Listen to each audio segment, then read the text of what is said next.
খ্রিস্ট জন্মোৎসবকাল শনিবার।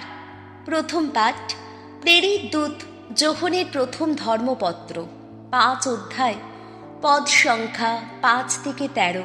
খ্রিস্টের 3 সাক্ষী রয়েছে: জল, রক্ত ও পবিত্র আত্মা। প্রীতিভাজনেরা, কে সংসারকে জয় করতে পারে? সে কি সেই মানুষ নয় যে বিশ্বাস করে যিশু ঈশ্বরপুত্র?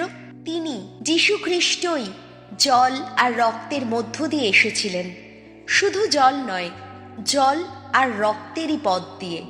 আর তার সাক্ষী পবিত্র আত্মা নিজেই, কারণ পবিত্র আত্মা যে সত্য স্বরূপ। তাহলে দেখা যাচ্ছে এখানে 3 সাক্ষী রয়েছে: আত্মা, জল আর রক্ত। আর এই 3 মিলে একই সাক্ষ্য দিচ্ছে। মানুষের সাক্ষ্য আমরা তো গ্রহণ করেই থাকি, কিন্তু ঈশ্বরের সাক্ষ্য নিশ্চয়ই আরও প্রামাণ্য। আর ঈশ্বরের সাক্ষ্য তো এই, তিনি সাক্ষ্য দিয়েছেন তার পুত্রেরই সপক্ষে। তাই ঈশ্বর পুত্রের প্রতি যার বিশ্বাস আছে, এই সাক্ষ্য তার অন্তরে গেঁথেই থাকে। কিন্তু ঈশ্বরকে যে বিশ্বাস করে না, সে তাকে মিথ্যাবাদী বানিয়ে তোলে। কারণ ঈশ্বর আপন পুত্রের সপক্ষে যে সাক্ষ্য দিয়েছেন, সে তা বিশ্বাস করতে চায় না। আর সেই সাক্ষ্যে এই সত্য ব্যক্ত হয়েছে যে ঈশ্বর আমাদের শাশ্বত জীবন দান করেছেন, আর এই জীবন তার পুত্রের মধ্যেই রয়েছে। তাই পুত্রকে যে পেয়েছে, সে জীবনও পেয়ে গেছে। আর ঈশ্বর পুত্রকে যে পায়নি, জীবনও তার পাওয়া হয়নি। আমি তোমাদের কাছে এই সব কথা লিখলাম, যাতে তোমরা বুঝতে পারো যে তোমরা যারা ঈশ্বর পুত্রের প্রতি বিশ্বাস রাখছ, তারা শাশ্বত জীবন পেয়েই গেছ। এই হলো প্রভুর বাণী। শাম সঙ্গীত ধুয়ো। প্রভুর ভক্তজন, গাও তোমরা প্রভুর জয়গাথা। জেরুজালেম, ভগবানের গুণগান করো। সিয়ন নগরী, তোমার ঈশ্বরের স্তুতি গান করো। তিনি সুদৃঢ় করে দিয়েছেন তোমার যত দ্বারের অর্গল। তোমার কোলের যত সন্তানকে আশীষ ধন্য করেছেন তিনি। ধুয়ো। প্রভুর ভক্তজন, গাও তোমরা প্রভুর জয়গাথা। সুখ শান্তি এনেছেন তিনি তোমার চতুঃসীমানায়। সেরা গমের ফসলে তোমার ক্ষুধা মিটিয়ে দেন তিনি।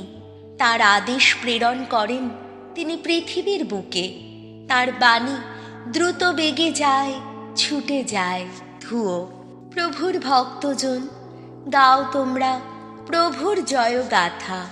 তার বাণী তিনি ঘোষণা করেছেন যাকোবের কাছে, তার ন্যায় নীতি বিধি নির্দেশ ইসরায়েলের কাছে। আর কোনো জাতির জন্যে তিনি করেননি এমন মহাকাজ, আর কোনো জাতিকেই তিনি জানিয়ে দেননি আপন ন্যায় নীতি। ধুয়ো। প্রভুর ভক্তজন, গাও তোমরা প্রভুর জয়গাথা। বাণী বন্দনা। জয় জয় প্রভুর জয়।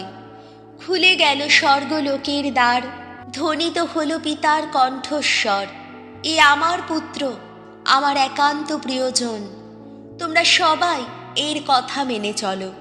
জয় জয় প্রভুর জয়। মার্ক রচিত মঙ্গল সমাচার 1 অধ্যায়, পদ সংখ্যা 7 থেকে 11।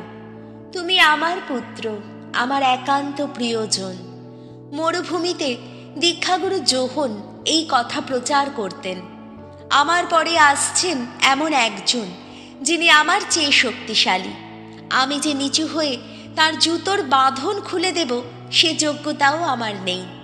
আমি তো জল দিয়েই তোমাদের দীক্ষা স্নাত করেছি, তিনি কিন্তু পবিত্র আত্মার অবগাহন করেই তোমাদের দীক্ষা স্নাত করবেন।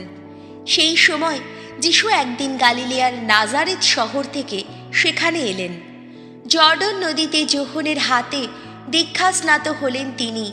জল থেকে উঠে এসেই তিনি দেখতে পেলেন আকাশ বিদীর্ণ হয়ে যাচ্ছে এবং পরম আত্মা এক কপোতের মতো তাঁর ওপর নেমে আসছেন।